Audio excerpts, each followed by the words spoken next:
soon. Welcome, everyone. We have a long agenda here, and I do apologize, but our meeting goes until 1, and I have a video conference call starting at 1 o'clock upstairs that I have to be at, so we'll have hands there at 1 o'clock. The first item on our agenda is the review and approval of the meeting agenda. Actually, before I get there, I want to give Brian just a moment to recognize Lou Stiletto. Brian's got a few remarks I want to make, but Lou, if you could come up here.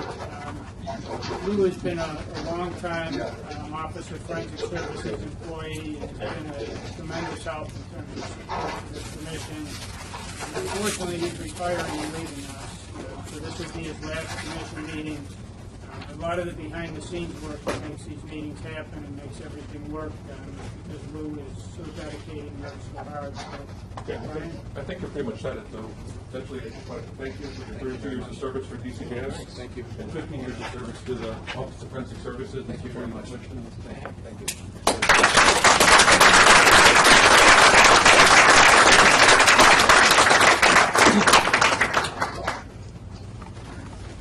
I'll miss you, Lou. Thank you very much. Thank you. And I think we do have Commission Member Murphy as well. The first item is the review and approval of the meeting agenda. I would just indicate, in addition to the 1 p.m. End time that we have, we do have matters scheduled for executive session. I believe they're at the end of the agenda. There's no objection if we get toward around 11:30 or 11, and we haven't gotten that yet. I want to make sure that we get to those items or others on for executive session, so with everyone's consent, move those up and handle those just so we can make sure that we're able to address those issues. And with that caveat, I would ask if there's a motion to approve the agenda. The clarification, I sent a memo to you and to Brian asking for permission to put some new business that would take a minute. I also prepared an email that I sent in the form of a memo to you about those matters to be put on the agenda. Are those going to be put on the agenda? I did get an email, I think about 4:48 last night from your staff on this, and I believe Brian sent a response back indicating that, and as I understood it, what you wanted to do was hand out materials, tell the commission what they were, and ask that it be put on the agenda for discussion at a future meeting. I indicated that before the end of the meeting I'd recognize it for that purpose. All right, so before it take 3 or 4 minutes, so before that, we go into executive session or something like that. I think the matters are of sufficient importance that I just want everybody to officially get the memo and understand what's at issue so that it can be decided about doing this at a future meeting, if that's okay with you, Matt. Yeah, I just, putting this aside, we'll do that now, but in fairness to the staff and the agendas, and I would ask if people have things they want on the agenda that they want to discuss at meetings, to the extent possible, please bring those to the staff's attention as soon as possible. So that we can. Just for the record, what I sent you, it would be self-evident, had to do with matters that went before the DNA subcommittee meeting, which happened just before this meeting, in addition to a decision by the United States Supreme Court in King versus Maryland. Yeah, and again, regardless of what they are, I'm just making simple requests. In the future, if people have items they want on, as a courtesy to the staff and the other commission members, please get them to us. With that understanding, is there a motion for approval of the meeting agenda? Do you have a second? So this is to approve the minutes? No, the meeting agenda. All right. All right, we have a motion, we have a second. All in favor? Anybody opposed? Passes. Next item is the review and approval of the minutes from the April 10th, 2013 meeting. Any comments before we Yes. make a motion? I have a few. And let me be factual and to the point. First, with respect to the discussion of the familial searching question, from the DNA subcommittee.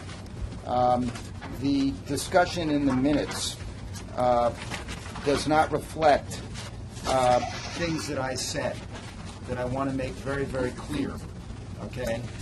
Starting at page 9, we have a whole discussion of the whole question of partial match and what happened at the DNA subcommittee meeting, not the last one, but the one before, which led to the recommendations concerning the initial use of YSTR testing and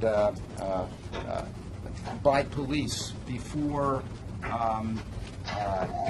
getting a request from the lab on the whole statute.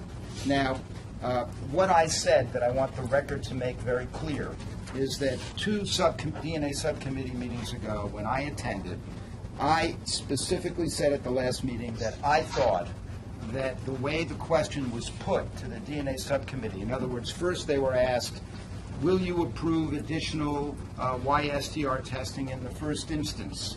And then there was a provision for discussion of the partial match investigations conducted by various policing agencies that had not resulted in any successful apprehensions of individuals.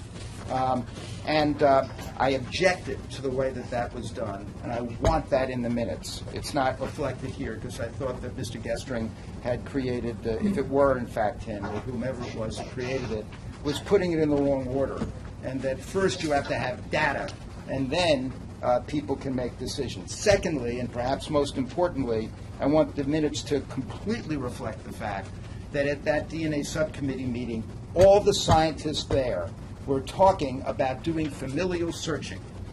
They believed and they said that they thought it was the policy of the state of New York to do familial searching, and they were talking about how that actually could be done with the use of additional markers as opposed to the ones that were available. And I'm talking here about the STR markers used in the database in addition with Ys. That was the discussion, and I want to clear on the record that what I said at the last meeting is that that is explicitly not the policy of the state of New York. That is not how this statute was passed. We are not a place that does familial searching. The legislature, if we're going to do it, has to say so. Having said all of that, I prepared a memo for the last DNA subcommittee meeting, the one just before this one, that I will ask to be just presented to everybody under new business, outlining exactly what the statute says and exactly what our objections are. And finally, what I said at the last meeting, and I want to make it clear, is that John Butler of NIST and many other scientists, including people, myself and others at the commission, when the whole partial match debate arose, made it very, very clear that the markers were not sufficiently informative and that you were going to get no good results by just using even the YSTRs and the YSTRs and the regular STR markers in investigations, and that is why there has been singular lack of success using the partial match rules. If you're going to do familial searching, which we don't do because that's not the law, then you have to do it right, and it should be done under judicial supervision, which is what I said. Finally, as the memo indicates, people might want to look at the recent case of King versus Maryland from the United States Supreme Court on all that issue. So I want it reflected that I said that at the last meeting, and it should be reflected in the minutes. You may have differing opinions, but you're not entitled to your own facts. You have to report what's said at the meeting in a way that's reasonably accurate in terms of people's views. Secondly, with respect to the whole issue of hair, at the last meeting, I specifically said, with respect to the qualifiers and disclaimers, that the Federal Bureau of Investigation, it is not reflected in the minutes, had rejected as being beyond the limits of science any testimony in past hair cases where the analyst just said it could have originated from the defendant or whomever was at issue in the case, and did not issue a clear disclaimer about the limits of that that it is not an absolute identifier or a unique identifier, and that any statements with respect by the analyst to, and I've looked at 30,000 hair cases, or any suggestion of a number or a probability is completely wrong, and that has always been the position of the FBI. I said that.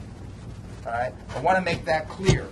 Now, I have handed out to the commission, just so you know, and I also said, not reflected in the minutes, and I'm very clear about this. I'm sure if we go back and look at the tape, it'll be in almost exactly these words, that we were going to have to, in the state of New York, do the same kind of review of past testimony in hair cases that the FBI is doing. If it's good, if the FBI has acknowledged that such testimony is beyond the limits of science and requires a review, right, and subsequent mitochondrial DNA testing in past cases, then that's something that we're going to have to do in New York.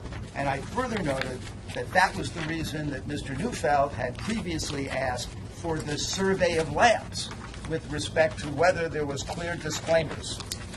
Now, I provided for you a notification from AskLab Lab Board of Directors to interested parties concerning potential issues with hair comparison testimony, which has been sent out. Dr. Corrado indicates that you would receive this. Is that right? All right. That reflects what I told you at the last meeting. And so that's coming. And believe me, if it's good enough for the FBI, we should get on it. That was the whole point of the survey. I have also included for you a letter that the FBI, more than one letter, that the FBI sent to the Mississippi Supreme Court and the district attorney in Mississippi in the Manning case, which was an execution with respect to hair on this very point, just to show you how seriously the Bureau is taking this. And I made that point at the last meeting, and that should be reflected in these minutes. That's all. Now, the purpose of these two handouts in connection with our motion here, or our agenda item for the minutes of the last meeting, you're indicating that somehow these were part of your comments the last meeting? No, what I'm indicating, just for the record, in support of my motion Right, so to correct the minutes. These were not part of your comments? No, You're not what- saying you called these to our attention, or you did anything with these in the last Mike, meeting? what I'm trying to make clear to you. I'm just trying to Yes, ask you, I'm what- going to say it very clearly, and I just said it. At the last meeting, in substance, Did you I provide these at the made, last meeting? Mike, obviously, I'm the asking you a documents. question. Of course I couldn't. They're dated after the last meeting. All right. My point to you is very simple. I made those substantive points that are not reflected in the minutes.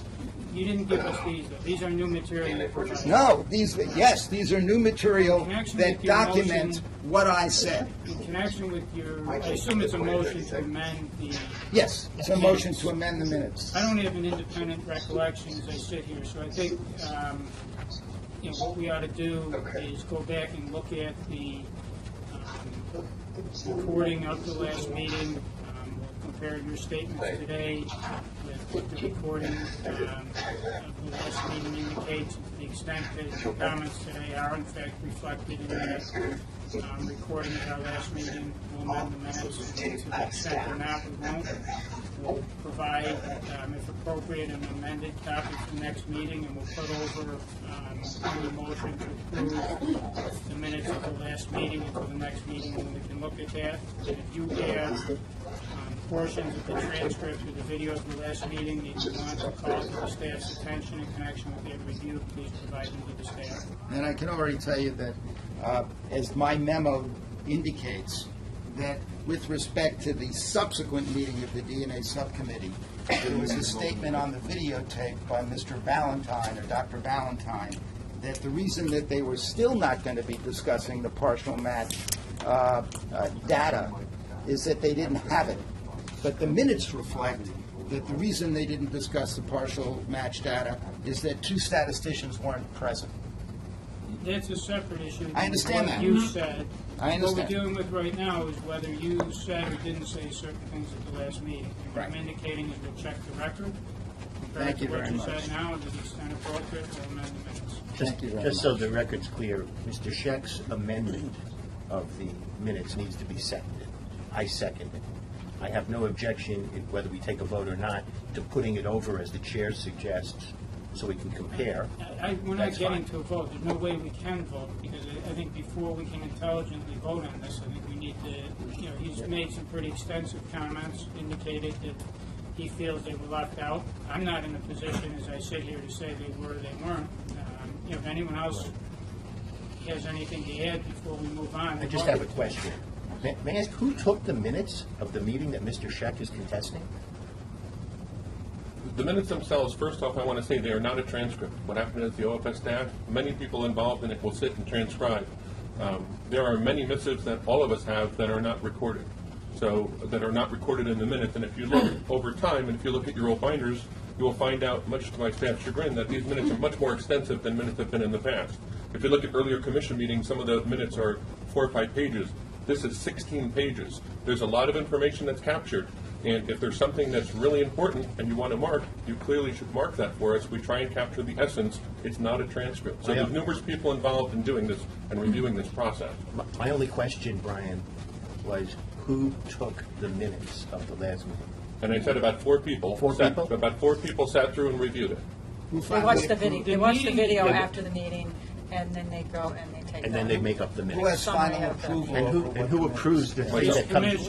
No, the commission. Yeah, well, you guys do. But Right, We no, do. but Brian okay. has a And final. look, I don't want to stand on ceremony. We'll go back and check this. The reason that I made this clear, right, is that my concern, Brian, very simply, is that the minutes have to reflect the important points that other people are making, what we consider the important points in our own words. And how could it be anything less than important that the very thing I told you about the FBI going back and looking at these hair cases beyond the limits of science, I don't know how you could leave that out, and I don't know how you could in any way leave out what I was clearly saying to you about the DNA subcommittee and familial searching and what the people were saying. Those are not trivial issues. Those are hard to miss. That's my concern. All right, so it's not just a question of going back and getting exactly what was said by everybody. It's really the substance that's important. And I think you're a smart enough guy to know what the big issues are. And so you should just state the big issues in exactly the way that people are putting them, even if you don't agree with us. Thank That's you my very point. much. Really And I'm appreciate saying that point. this is vindicated. I mean, I'm not kidding you about what the FBI is doing, and you got a missive now from Askeladd Lab, and you saw the letter that they sent in the capital case in Mississippi. We'll go back and look at the recording of the last meeting, and to the extent that it's appropriate, we'll provide amended minutes. Thank you very much, Mike. Is there any other comment on the minutes before we go forward? Yes. This is really trivial, and I apologize, I just happened to notice it. On page 10, the first paragraph, the last sentence, the motion carried, it says 7-4, and it was 7-5, so if you're going to, I don't know if it matters. Yeah. Do we know that that's accurate, or should we check? I'll verify it. All right, I'll as be long as And it honest. might be that the name's actually viewed, That I think could it was be. just a typo. Right. But we'll double check it. All right. And again, these aren't transcripts, these are done by humans watching video, which is not always. No, page 9, it says state regulations, but it should say state register. 9, And what's the correction? from regulations to register. And what reference? The big, in the middle of the big paragraph. That's the break.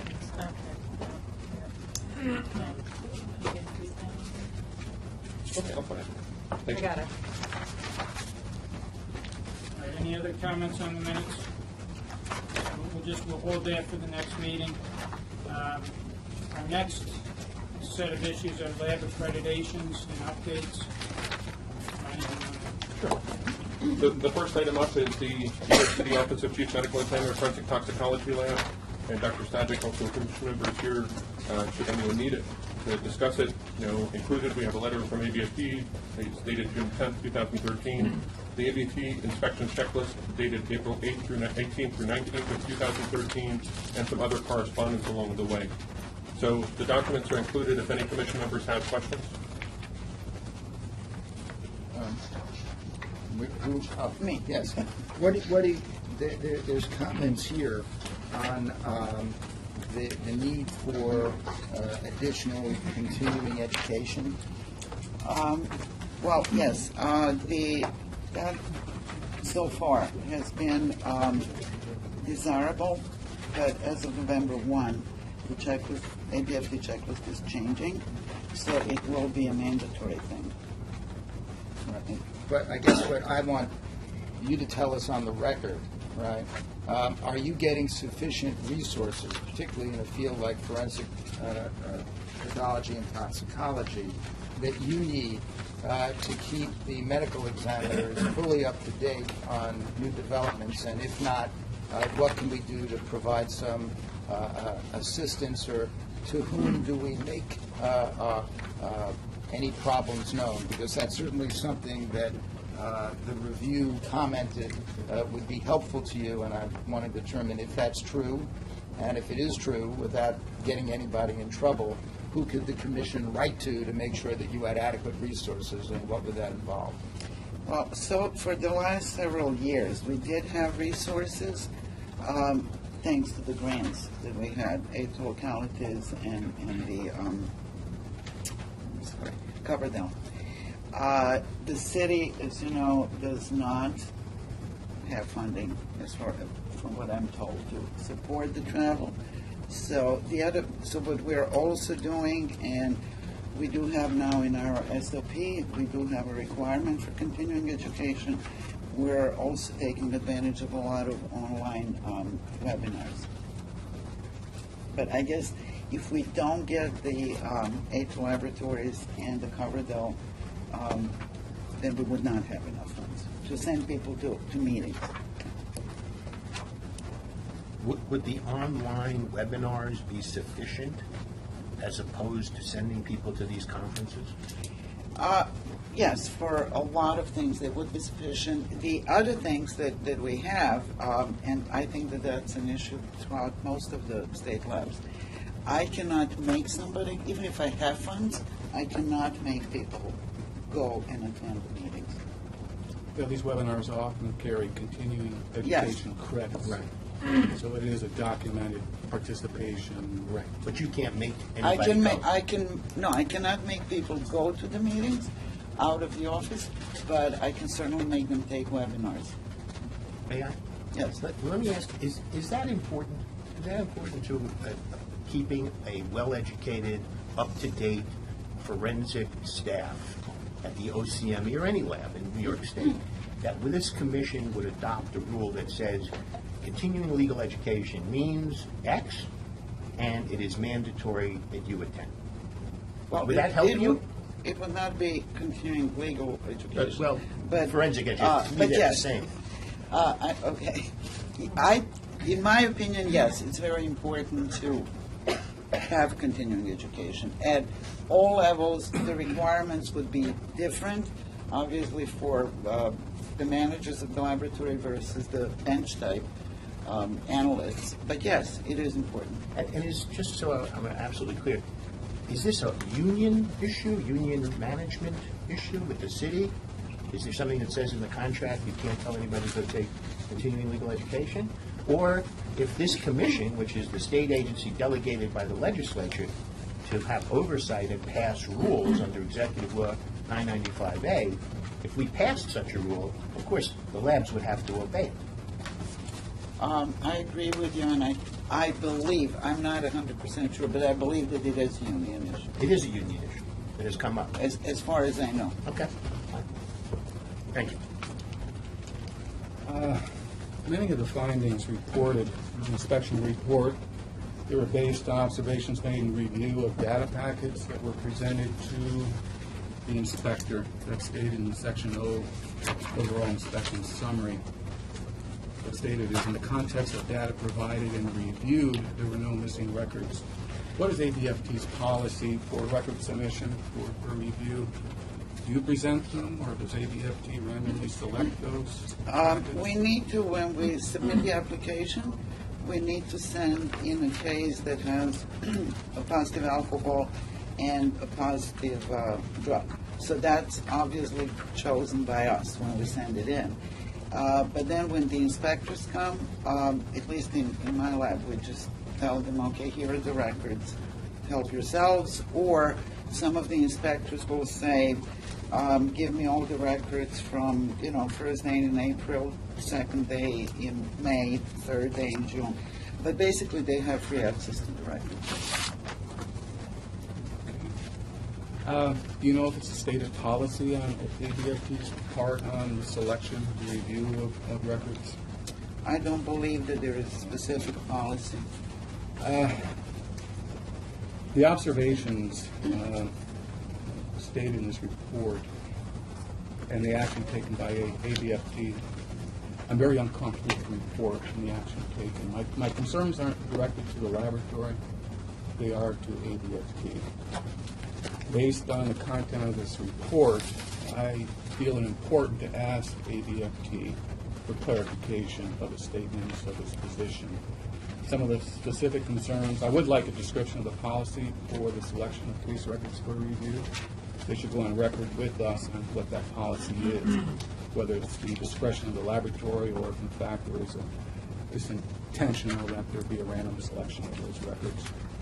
Because those that were selected, in fact, they were productive in the identification of substandard. They were random. At my inspection, they were randomly selected by the inspector. So the question is the prevalence of those observations among records that weren't observed.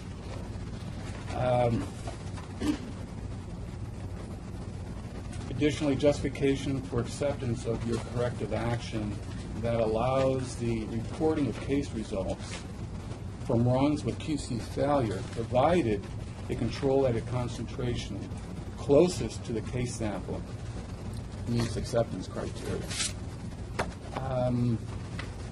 I don't agree with the corrective action as it's written. ABFT has. I am open-minded. I'd like to receive justification from ABFT on its position in accepting that corrective action. Because it's substantive. I mean, that finding and the interpretation and use of quality control and having documented failed QC in runs, yet accepting results from that run, we need clarification. Given the observation that recovery of analyte from the low calibrator often misses the target, and these are their words, misses the target value by more than 20%, which I think is your SOP. There are ramifications of that. Did ABFT consider or review the validation of your calibration models? Did they substantiate your claims for limits of detection, limits of quantification? Clearly, they identified potential problems at the low end of your calibration range. You do in your SOP state performance characteristics of assays, your limits of quantification and detection. I ask that ABFT comment on its review of those performance characteristics in light of its finding about potential problems with calibration at the low end.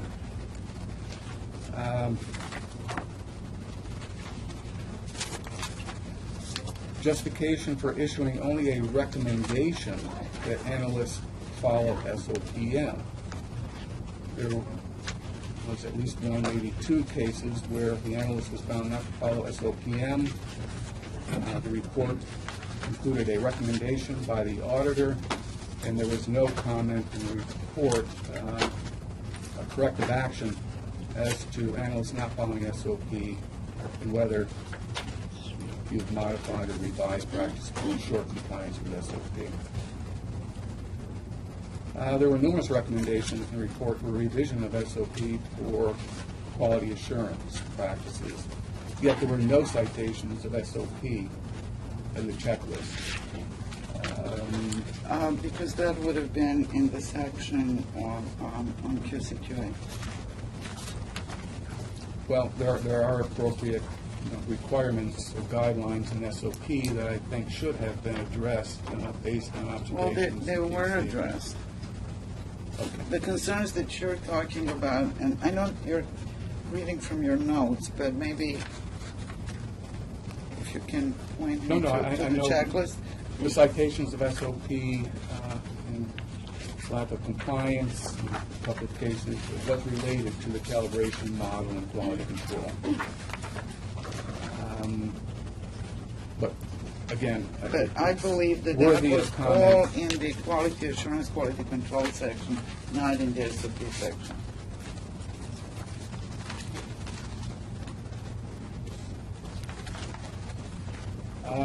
Additionally, last meeting, Kathy provided a table of your last performance in PT. I think there were 4 findings of either false negative or error in quantification, yet there was no mention in this report of its review of that PT performance.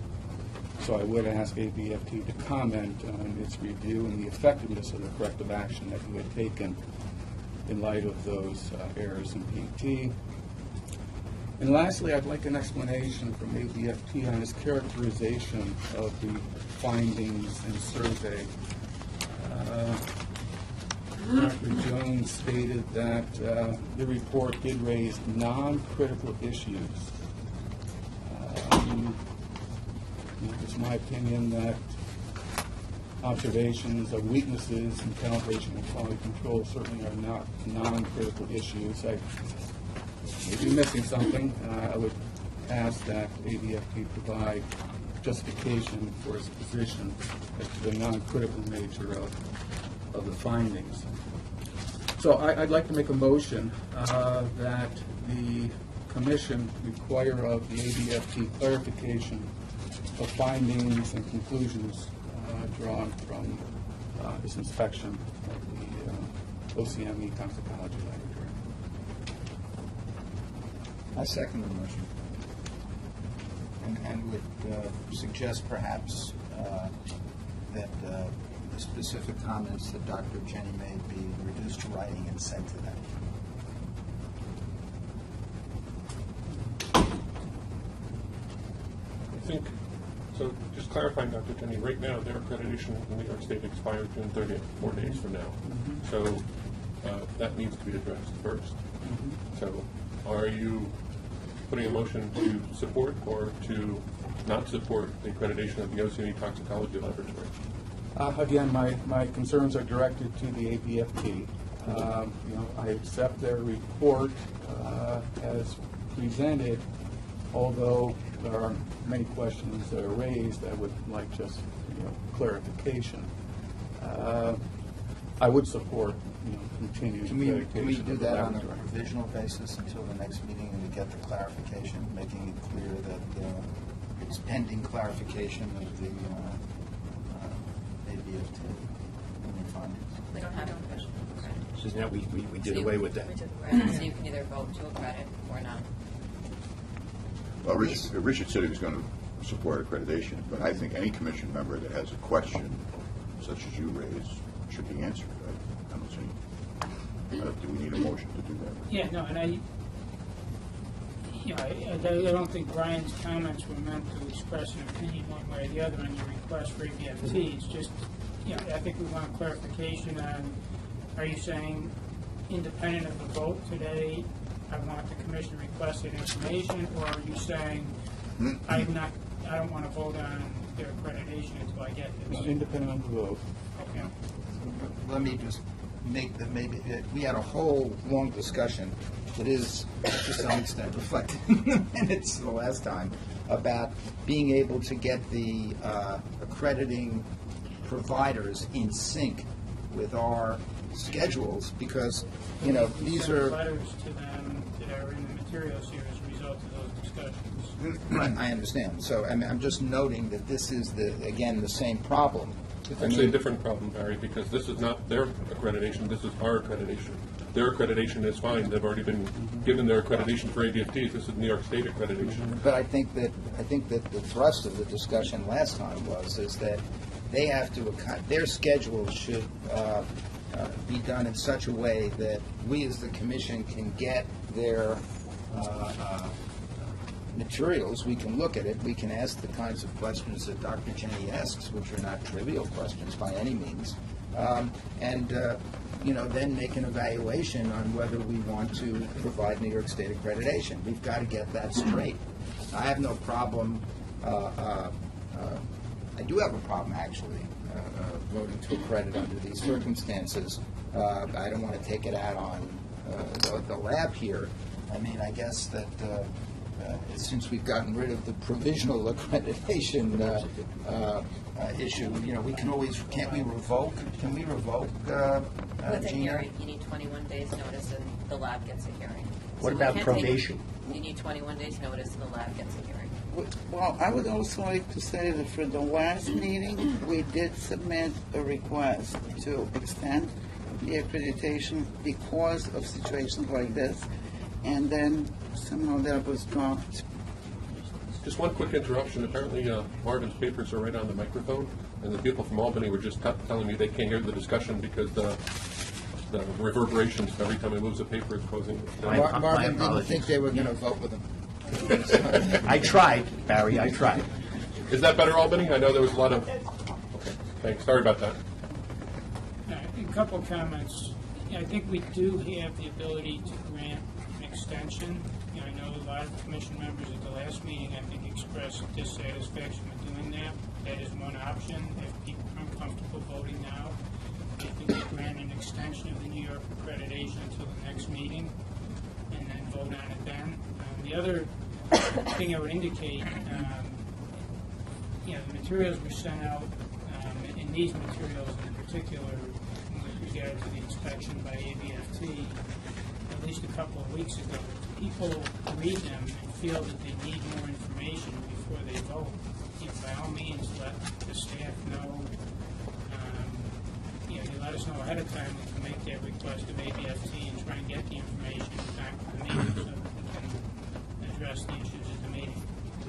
But in terms of moving forward, I think we have a motion on the table to request additional information from ABFT, and we have a second. Yeah, and I'd take your suggestion up and then move for an extension. And I just want to make it clear, it's not, as Dr. Jenny pointed out, necessarily a reflection of our view of the laboratory, but more of the inadequacy of the data. And it seems to me that it's a bad precedent to have the kinds of questions that were raised that may very well be answered on fundamental issues, but to just accept it in this fashion. And so I would move, I guess the term of art before, provisional accreditation is. I think we're just possible. extending. Extend, I would move to do that. All right. Let's do the motion that's on the table and second it first, because I think they can be independent. Sure. So if I understand, you made a motion requesting additional information consistent with the comments you just made. And what I'm going to ask you to do is put that in the form of a draft letter to ABFT and provide it to us, and then we'll look at the minutes and if we agree, we'll send it out. We have a second to that motion. All in favor of the motion to request additional information from ABFT? Anybody opposed to that? I abstain. Okay, one abstention. That motion carries. Now, I'm sorry, just quickly, in Albany, it's hard sometimes when we're clarifying this, who voted for what. Did anyone, so everyone was voting for the additional information? Everyone. Okay, thank you. Sorry about that. now, I believe, Barry, your statements, would I be correct in interpreting those as a motion now to extend the accreditation for the lab through the New York State accreditation for the lab through the Yes. next Commission on Forensic Science meeting? Yes. So what's the date of our next meeting? October 16th. All right, so should we extend it through October 20th or something? There's one potential pitfall to that, and not that we'll have a repeat of Hurricane Sandy, but if we do have something that comes up, we don't have a commission meeting, the lab shuts down. So why don't we extend it through the end of October? How about To the end of the December? year. Yeah, December. Yeah, I'm thinking until December. Okay. And I will resolve it, I believe, the next meeting, but this way it gives a little bit of a blanket, so, because you have, in order for a New York State accreditation vote, it has to be a vote of the commission, so we have to convene the commission, and if that meeting for some reason is canceled, it's very difficult to get these things on short notice to get a quorum. Mike, just so you could add the words again to just underscore what Barry said. To your motion, the words, for the purposes, the extension is for the purposes of obtaining clarifying information. I wouldn't want a defense attorney or a prosecutor to go into court tomorrow morning claiming on cross-examination that this lab is on extension because it's done something wrong. that would not be the case, it would be misleading. So let's clarify it for the record here so nobody can make that claim. And by the way, I was just informed that actual tapes of what we say at these meetings have been introduced as evidence in capital cases in other jurisdictions.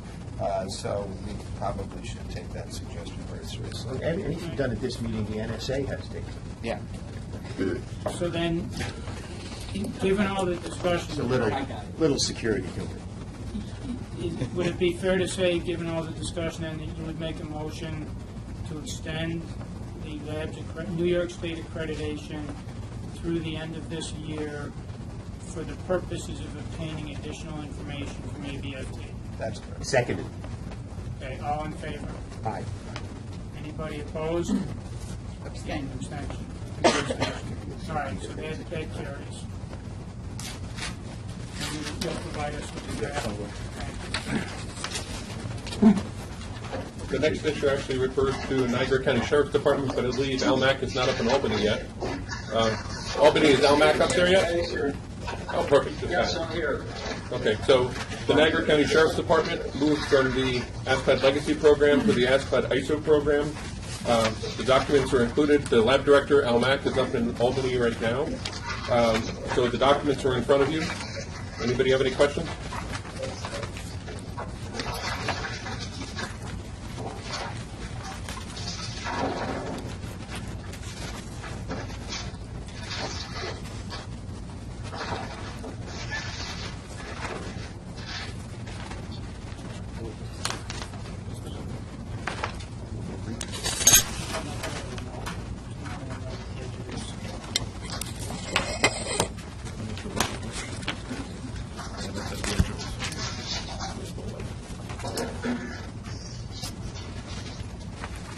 All right, anyone have any questions for Lab Director Mack?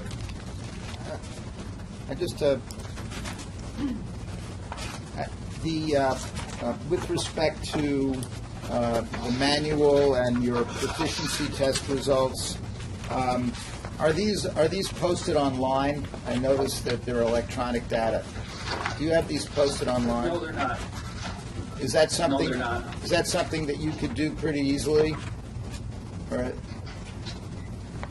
I'm not really sure. I'd have to check with our IT department.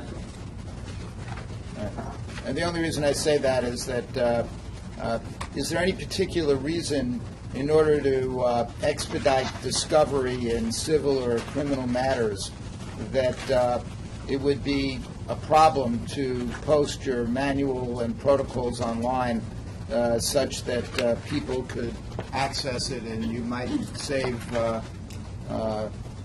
people difficulty and trouble in terms of filing formal discovery motions or anything like that? No, I don't think that would be a problem, and I think it's certainly something that's coming down the line. So we'll be looking at that. Okay. Just getting back to this, then I'm going to make a motion to award New York State accreditation in drug chemistry, toxicology, biology, trace evidence, firearms, tool mark, impression evidence, and serial number restoration that will expire on June 10th, 2018. Second for the motion. There's a second. Any discussion before we vote? All right, everybody in favor?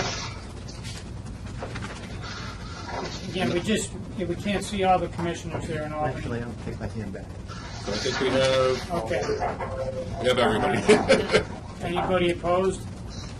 Nobody Any opposed. abstentions? Abstention. There's one abstention. Okay. All right. The next issue is the Onondaga County Health Department Forensic Toxicology Laboratory, and we should have Dr. Mark Lickenwalder in Albany.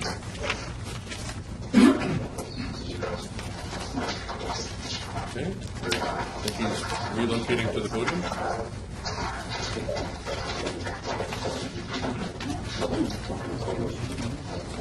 So the documents are in front of you. If anyone has any questions?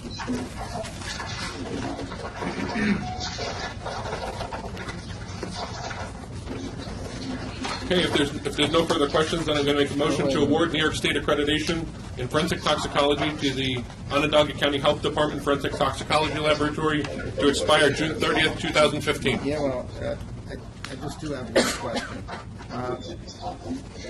What was this business about the confirmatory SOP that duplicates agree between 10 and 20% as an approximate result, and then they note duplicates must normally agree with a deviation of less than 10%, and current practice appears to reanalyze duplicates that do not agree, that they're within plus or minus 10%. Could you explain what that's all about, what the finding is, and what the corrective action is? And what standard do you use? The current practice is that we do in fact reanalyze. The SOP says that we didn't, so we have since corrected the SOP to reflect current practice.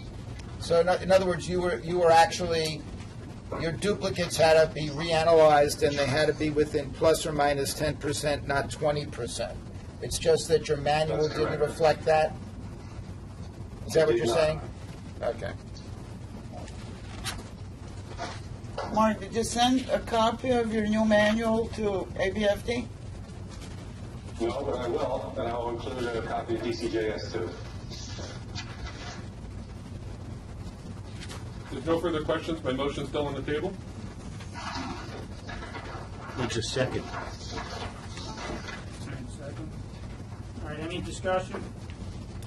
All in favor?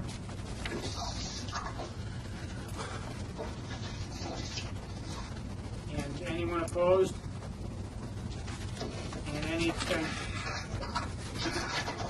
You abstain? Yeah. One abstention. And it's actually I'm abstaining because I'm uncomfortable about the accrediting agency, not necessarily the lab. Just so that that's clear.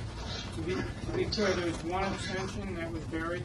Yeah, and I want to make it clear that's because I can't figure out here, what a lot of this means in terms of calibration and controls, and the data just seems insufficient to me, and I'm disturbed based on what Dr. Jenny said before, so I'm just abstaining. I don't think it rises to the level of, the other issue.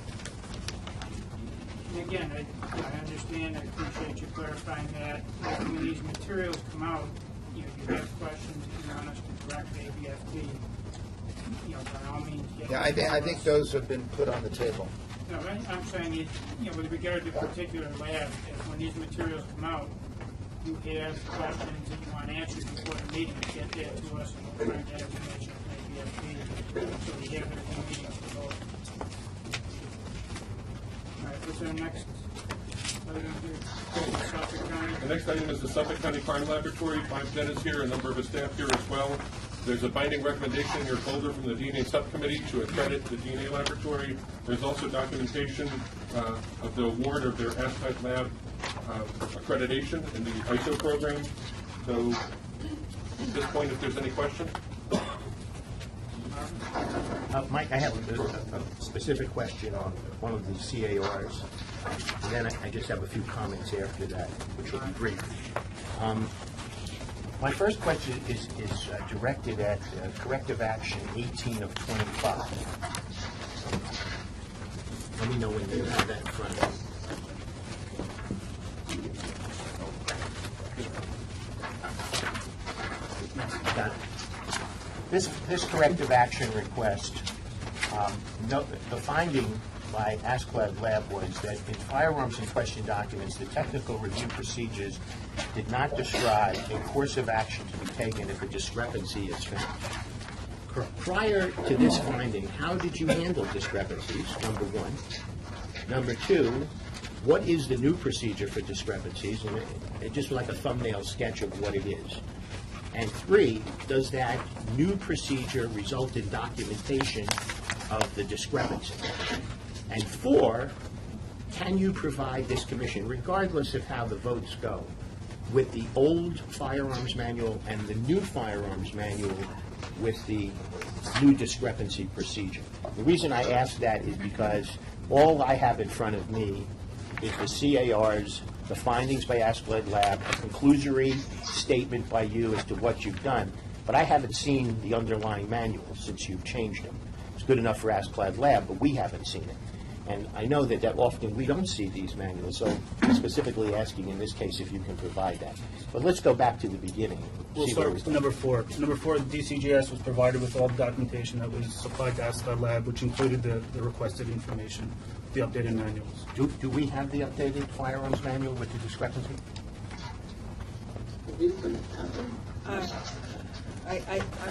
I believe we do, but it's, Okay, we have it. yeah, we I should can have it. I can That's supply fine. it again. We please. should have it, I just don't. We have it. Is it okay? I mean, I assume we can take a look at it. Right? What ours is yours. Okay, so I'm making that as a formal request. I don't know if anybody else wants to look at it. That's fine, but I'd like to see the old and the new manual.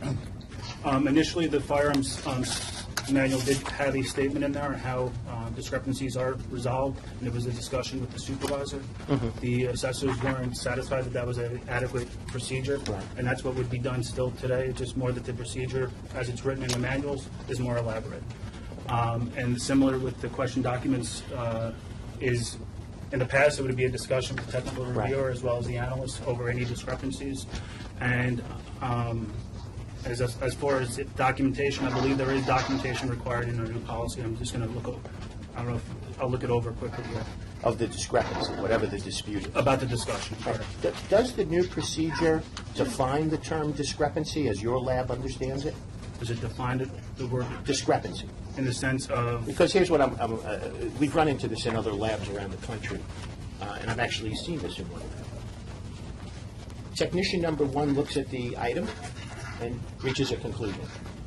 Technician number 2, for whatever reason, looks at the item and says, yeah, I'm not sure. Let's just talk about it. Some labs don't consider that a discrepancy. They don't even consider that a discussion, even if they review the findings of number 1. It actually happened in another state for many years and was never revealed. So my question is, if there's a discrepancy, if there's a discussion about a difference of opinion, is it reduced to writing under the new procedures? And 2, where does that writing go? Does it go in the lab file, or is it mentioned on the final laboratory report that's given to the prosecutor, the defense attorney, and the judge?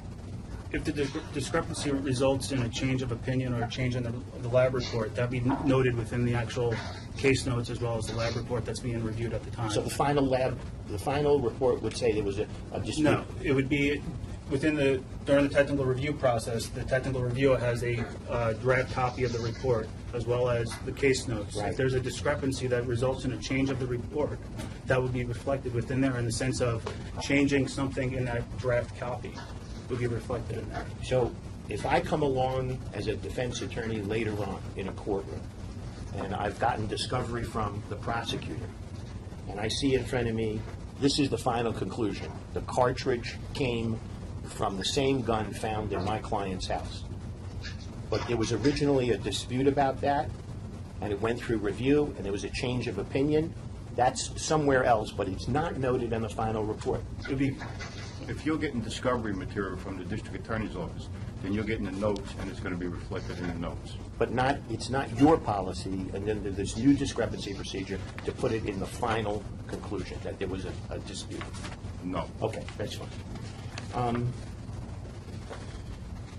I have a motion to make. Before we make motions, are there any other questions? Yeah, hold on.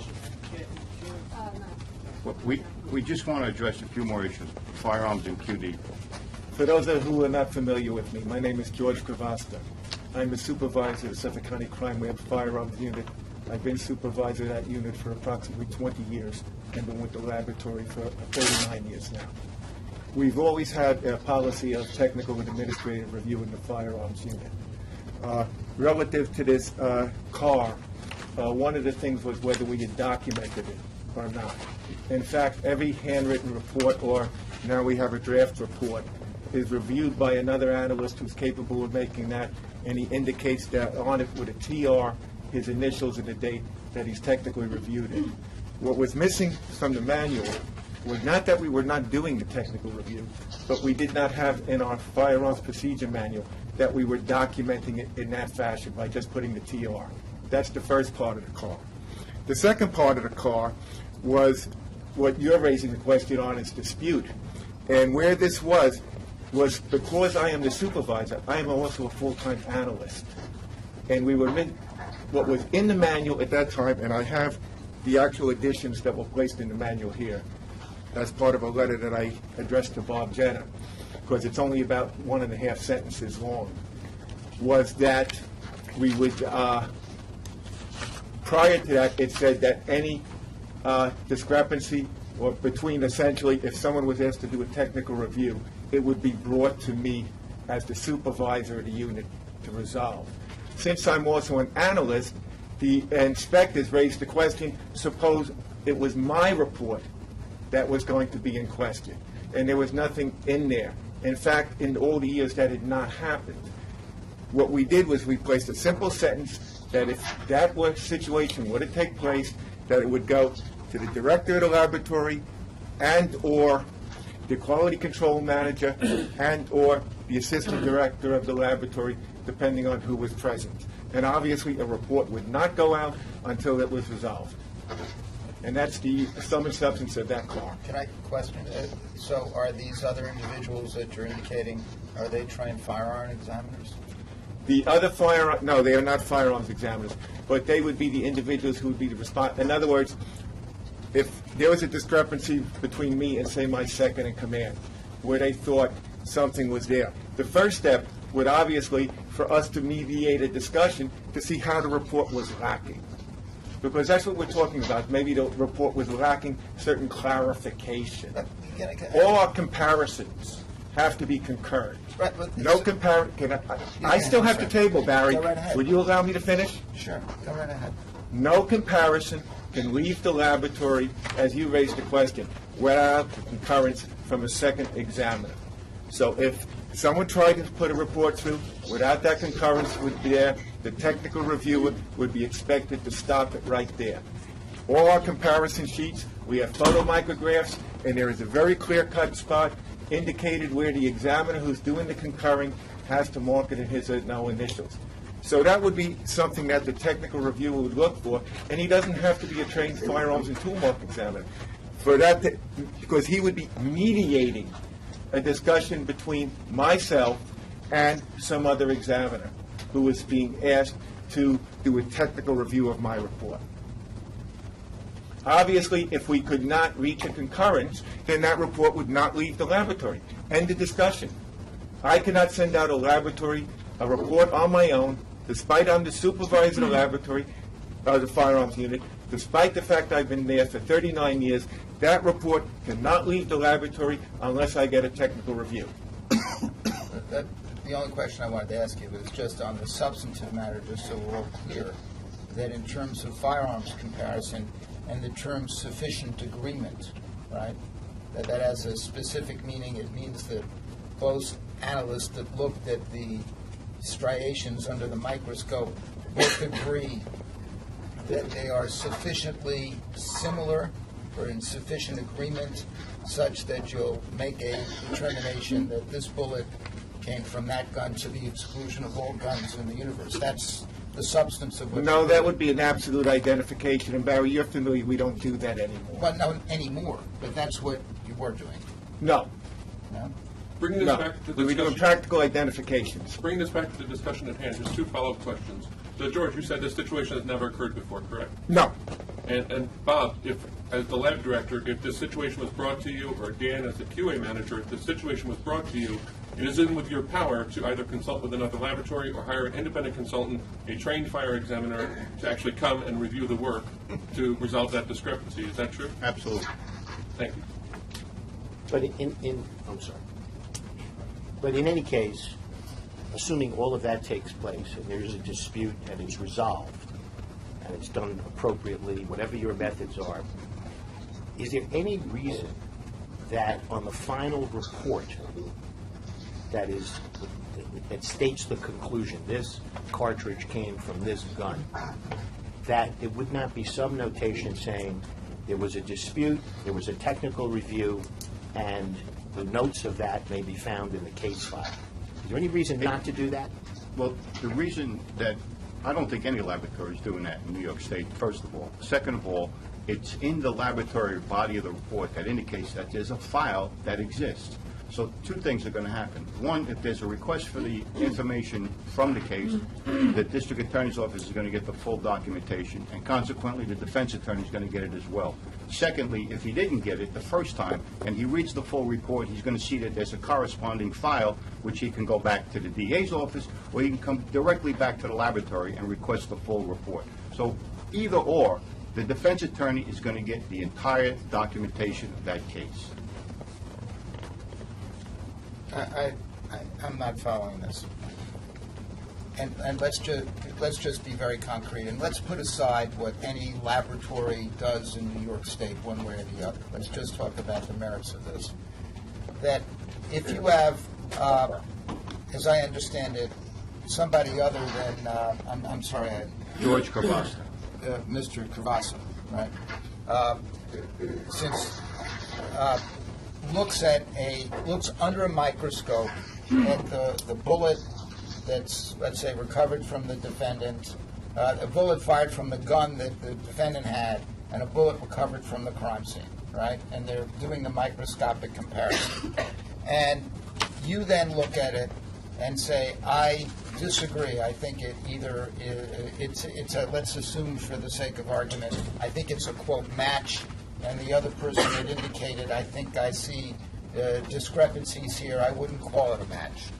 And then you as the supervisor and the other person eventually determine that you're right, because as you've told us, that's in the history of doing this, that's always been the case. The report would then go out indicating that it is a quote-unquote match, right? And if we looked at the underlying paperwork, at best now, all we would see is TR, technical review. That's all we'd see. We would not see anything in this report, or even in the notes, that specified what particular parts of the photomicrograph were in dispute between you and the other analyst as being discrepant or non-conforming. Is that correct? Barry, I think you're a little confused and don't fully understand our procedure, so let me just clarify. Please, that's why we're here. To begin with, the technical review is not done until the examinations are fully completed and all the bench notes have been attached to a draft report. So all the conclusions have been reached. What you're talking about is far before that, is with the concurrence of the examinations. So the concurrence of the examinations would be done by another examiner. And if that examiner doesn't concur, there's two options. There can be more microscopic work done, more tests can be generated until there is sufficient correspondence that both examiners now are in agreement that an identification has been made, or the conclusion can be reached that we're not going to be able to get to that point and it goes inconclusive.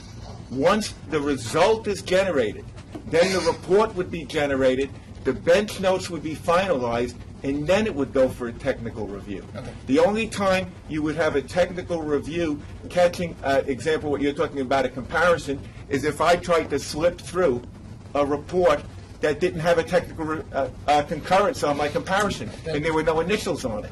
So that would be the only circumstance where that would take place. Right. My question is a simpler one then. That obviously, when there is a dispute between you and your colleague, right, that eventually gets resolved in a determination of, let's say, a match, right?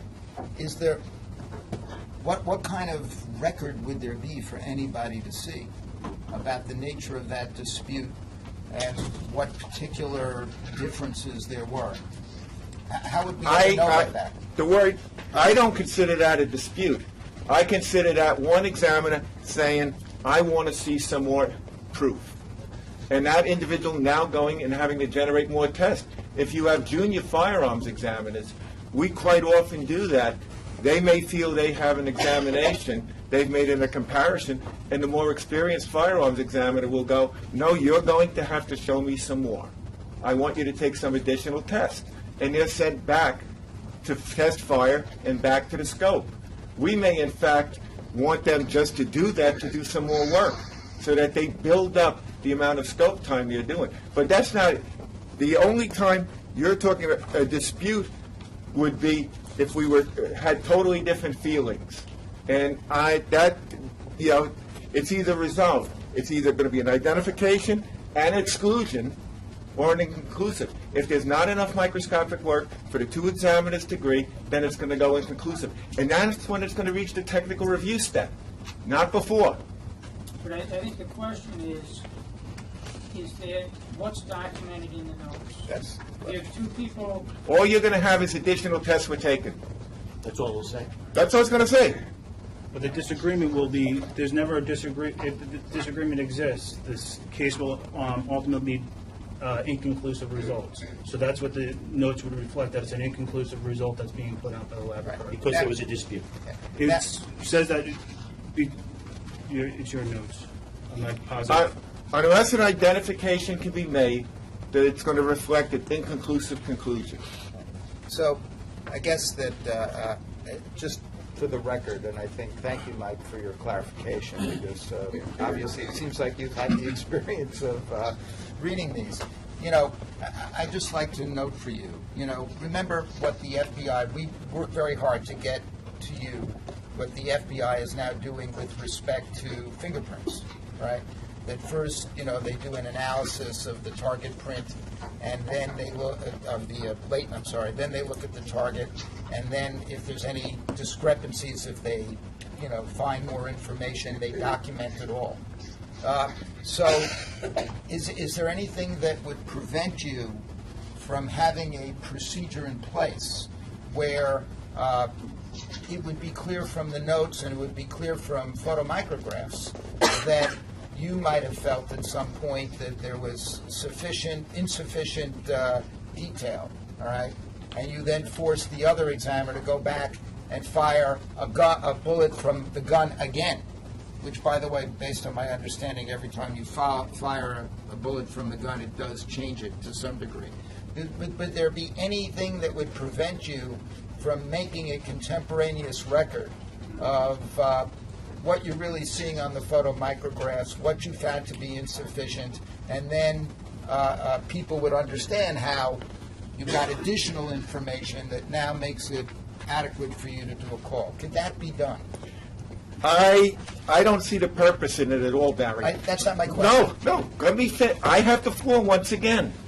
Please do not cut me off once I start speaking. It's inappropriate. I just want you to be responsive. I am going to be responsive. The reason I'm saying that is if an examiner is looking and he's asked to concur something and he doesn't see a lot, you may have an examiner on there who's starting to look and saying, I'm having trouble with this. And I come to the scope as a senior examiner and I look at it and I tell him, I think you can find it. I want you to take more tests and put more time on it. Once he's assimilating data. Once he reaches a conclusion, we're not going to be in difference of opinion. You want to say, you want me to write down my premature opinion. It's like a doctor taking my pulse and I haven't fully completed my full physical examination. Right? That is not how business is done. Well, I understand that's not how. And I agree with Mr. Jenner. It's not done anywhere. I asked you a different question, and I just want you to answer my question, if you can. Let me answer your question. Let me answer. You understand my question? I do understand your question. And you brought up the FBI laboratory. I wasn't allowed to bring up other laboratories, but you brought up the FBI laboratory as a reference. I don't see a problem with us incorporating this activity in a case file. It's very similar to when we do a reanalysis. All the information goes into the file. It's very comparable to a reanalysis. And I don't have a problem with that. And if that's what the commission wants, then I think the commission should do that for every laboratory in New York State in every field, not just firearms. If this is what the commission wants us to do, I have no problems with doing it whatsoever. And that's pretty much, I think, answers your question. I think it does, and I just want to be clear about this then, because I think what you said is very important, and I think you're correct about it. And that is what I can at least say for myself, consistent with what the FBI is now doing with fingerprints, is that you can take photomicrographs, you can make a record of what you found, you as the supervisor, just to be clear, found to be insufficient in the comparison, and then you can take and literally draw lines and give us details of that, just as you would if you were explaining this to a fact finder in a court. And then, if you did another firing or you got additional information, you can then identify the additional information that now allows you to make a call, and we can all look at that, and we can make an evaluation as to exactly what the work is. I think That's right. All I want to know if it's possible, and my suggestion is that would be a very good improvement, and every lab should have it. It is possible, and I think it should be addressed by the Firearms Technical Working Group, as well as NICLAC, and I have no problems with incorporating that in our laboratory. Thank you.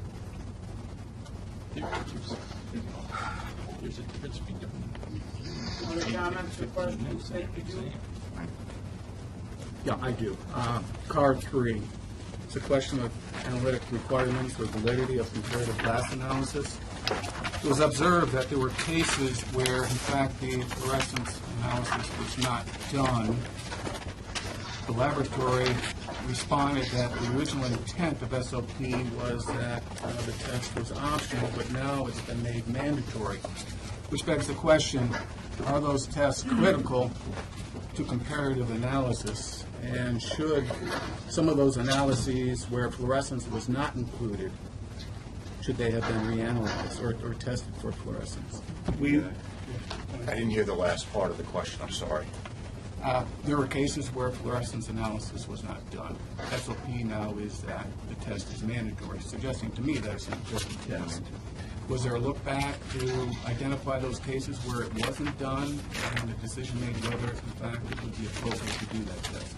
Yes, the auditors reviewed both cases involved, and based on the elemental and the refractive index determinations, it was determined that it did not need to be done on those two cases.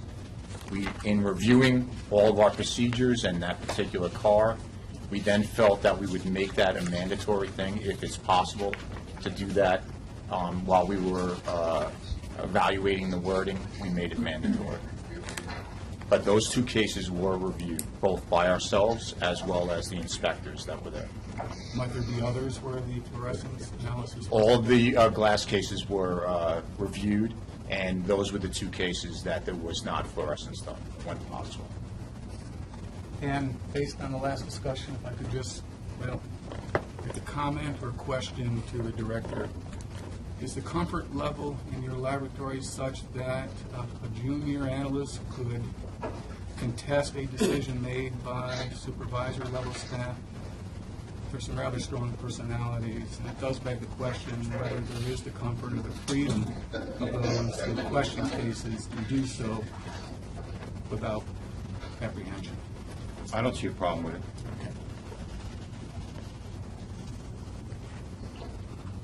Has there been a change? Has the change to the SOPs been made? For all changes reflected in this assessment that we made. Other questions? Arbor? I have a motion. Any other questions before we get to motions? Okay. My motion is to extend the accreditation of this laboratory until December. Second, that Commission on Forensic Science send to this laboratory a notice that it will be placed on probation, giving them time for a hearing. Third, that the Commission notify the Suffolk County Executive that there is a problem that this Commission has found based upon the documentation before it, and that we are seeking to have a hearing to discuss probationary status. That's the motion. Specifically, what problem are you referring to? Specifically, what problem are you referring to? All 25 cars that were found by S-Class Lab. Any comment or discussion? I'd like to comment. It needs a second, Mike. I think before we get to a second, I think if people have comments or discussion, we ought to hear them. I'd like to comment. This is the third time that we've been meeting with respect to this inspection. The Commission has had these documents. They've had responses from us. We've had extended discussion at the last meeting on a particular topic, when we also had the ability to discuss all of the cars, and it's not 25 cars, it's 23 cars. We have given the commission all opportunity to make any recommendations or discussions. We have corrected all of the documents and all the cars. We have gone through the DNA subcommittee without any issues. Accreditation Lab has given us our inspection, and we're here today, again, for the second time, with all of the laboratory supervisor and senior staff, ready to discuss any of these cars, specifically to discuss any of these cars. And I think that this request from Marvin is inappropriate under the circumstances. That's my opinion. Kathy, or Bill? You asked for comments. I'm going to vote against the motion. Of the 23 cars, I think 18, correct me if I'm wrong, 18 had to do with improving or correcting manuals. Correct. And one had to do with a ruler, which correct you've dealt with. The cars, I mean, I guess the number is problematic when you look at it, but I think that based on what I've seen, heard, and read, that you're making good faith efforts to correct that. I just want to point out this colloquy that we had regarding disputes and whether or not they should be documented. And I think it's important that when we use the word dispute, that we all have the same definition of that. If, and I forget who asked the question, I might have been Richard, if a inexperienced or relatively inexperienced firearms examiner is unable to reach a conclusion, and then with the assistance of someone who's been doing it for 25 years is able, in his own or her own good judgment, to say, yes, now I see what you have shown me, and I now agree that test fire cartridge came from suspect gun. That, to me, is not a quote-unquote dispute. If that examiner, in his or her good faith, says, no, I'm sorry, at the end of the day, well, it could be a fingerprint as well, in addition to a cartridge casing, it could be some other type of comparison. So I think that when you try to design a system where all of that dialogue is included in a report, I mean, let's be candid, it's going to be used for what? It's going to be used for cross-examination when the person testifies. You are, in effect, creating a very, very bad public policy, and you're going to stifle one examiner from getting better. You're going to stifle free discussion amongst professionals and experts, and you're going to stifle really the creativity and the proper running of the lab. So, although it hasn't been second, my intent is to vote no on Marvin's motion, and when the motion is eventually made, to move for accreditation of the lab. Other comments or questions? Yeah, I also will vote against Marvin's motion. And I guess one of my big concerns here is what number? What number cars should we put someone on probation for? What is the arbitrary number that we're going to pull out and say, okay, well, there's 14 cars, all of a sudden the lab is bad, without looking at the quality and substance. We have a laboratory that's appeared before this commission on 2 occasions and been extensively questioned. They've been extensively responsive to correcting things. I'm not saying that I necessarily would say everyone should have 25 or 26 or 32 or whatever number of cars that have come up. But the laboratory has been very responsive. They've appeared before the DNA subcommittee. In just this meeting and the previous meeting, they have made agreements that changed entire policy again, just based on the things that came up through discussion. So I'm not quite sure I understand any rationale for penalizing someone that is using an accreditation process that finds problems and is being responsive to correcting those problems. It goes exactly opposite of what this commission should be doing and sends a very dangerous precedent. Yeah, I certainly agree with that position. One concern or question I have is, in fact, was a root cause analysis done throughout the laboratory? One potential concern is that you focused on the citation and addressed it fully, but in fact there are similar occurrences in other sections of the laboratory.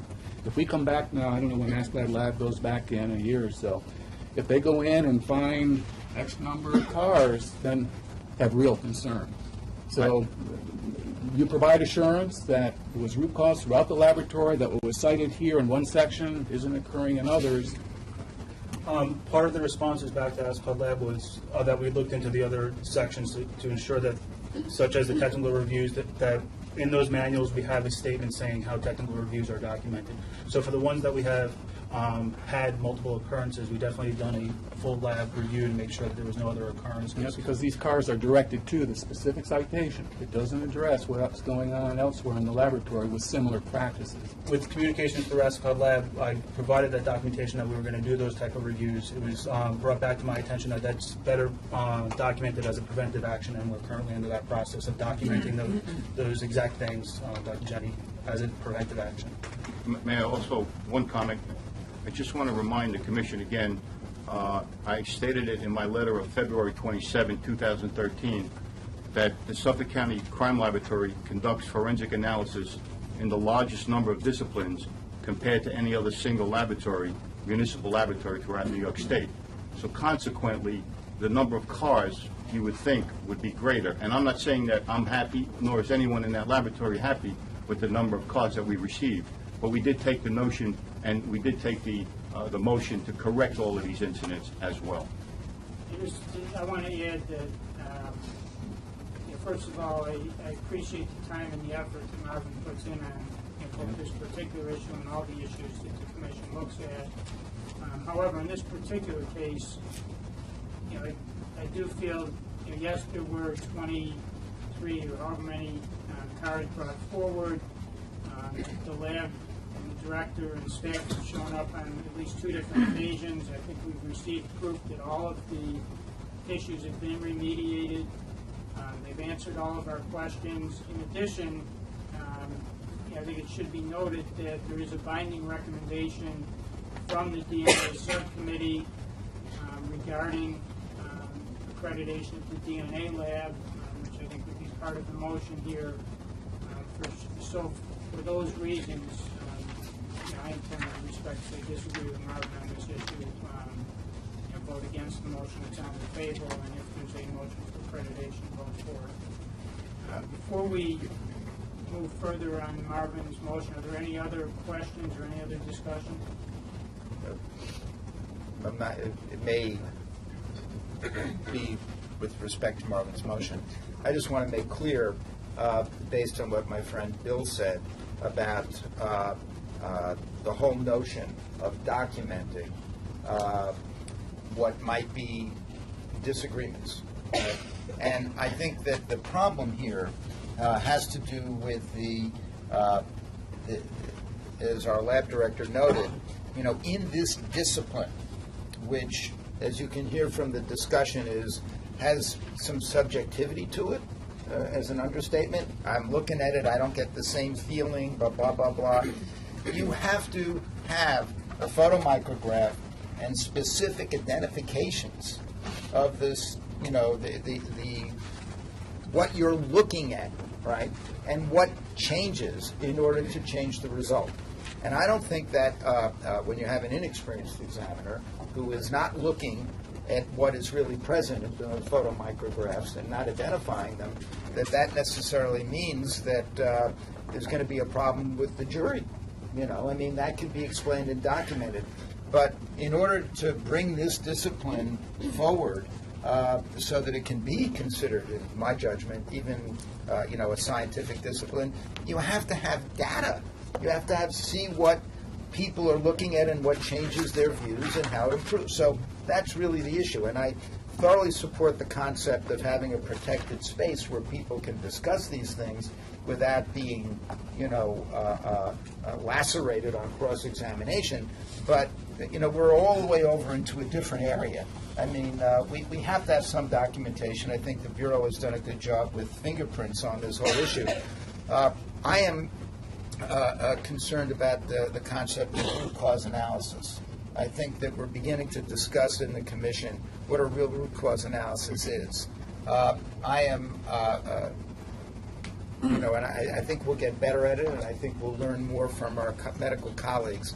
I have some concerns that with all these different cars, that the kind of root cause analysis that we would see in a medical center with respect to methodology is not something that would be the general practice in the laboratory. And I mean no offense to you guys, but I think what is generally meant in the medical community by a root cause analysis and what is being ordinarily done in the forensic arena are two different things. And that is what gives me some concern. So I think I thoroughly appreciate your candor about all of this and the efforts that you've made. But I don't intend to. I'm going to support Marvin's motion, but it's really. I want to be clear. It's really based on the desire to see a real root cause analysis, as I understand it, from the medical communities conducted, and that would be the basis for my vote. Barry, with this ASCOD lab assessment, we supplied 23 root cause analysis. Is any particular part of the root cause analysis that you have a question about that we haven't gone far enough? Yeah, I think that it's my understanding of root cause analysis ordinarily has to do with looking at the methodologies, right? And this kind of process whereby, you say there's something wrong here with the manual, well, we did something to correct that. I'm not satisfied, and it's the problem we did have with NASA, and I'm not saying it's necessarily going on with you guys. But, there are enough here that you would really like to see some overarching analysis of what is going on. I'll give you an example that the quality assurance person from Montefiore Hospital testified in front of the City Council last week with respect to OCME. And he described that what they found, for example, as to the reasons that people weren't putting in correct medication for patients is that they would look at the particular medication, somebody would get literally a cell phone call, right, would look away and then come back and then put in a new, complete the task, and they get it wrong. And then they found that this was the underlying root cause of what was going on here. And it wasn't just them, it was something that was going on in hospitals across the country. So I think that we need more training in doing root cause analyses. And my suspicion, my sense is that you haven't had, not adequate training or on how to do this. And when you have this many SEAT cars, I would feel a lot more comfortable if that were done. So I just want you to understand why I'm going to vote in support of Marvin.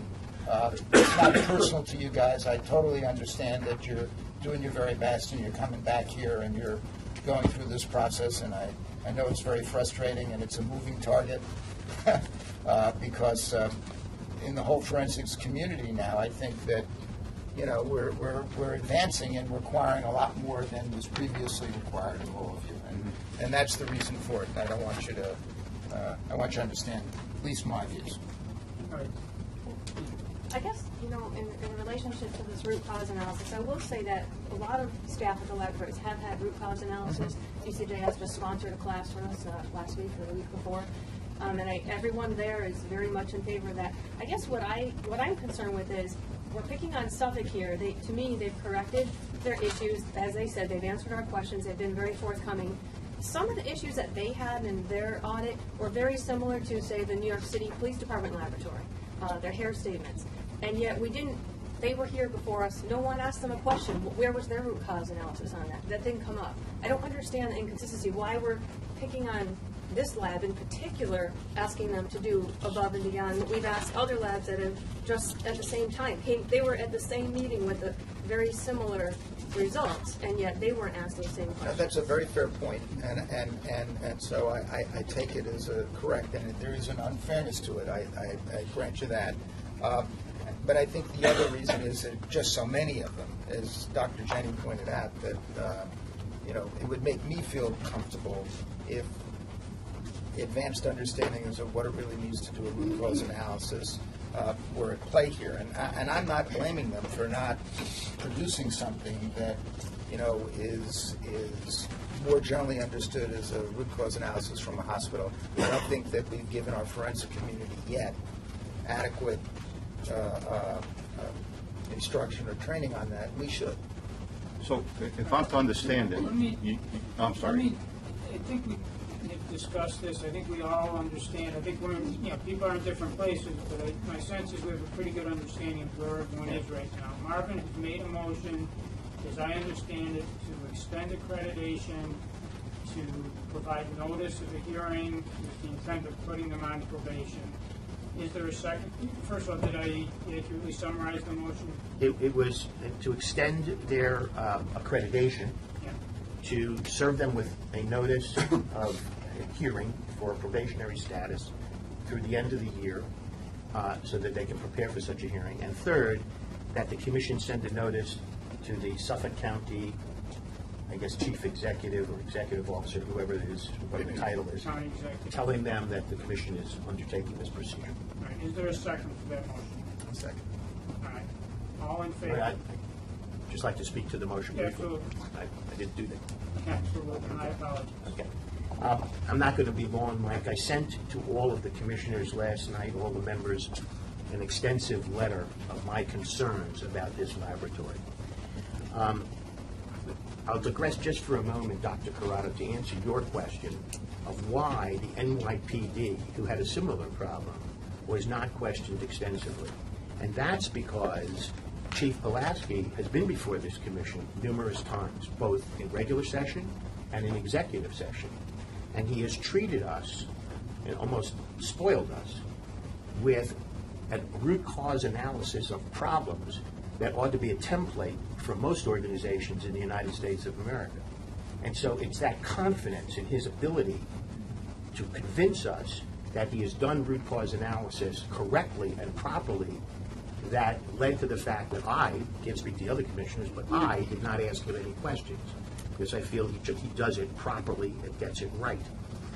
Now, we never got the answer, never, as to why they had a manual that had a statement in it that showed what the association was between the known and the unknown, such as using the word could.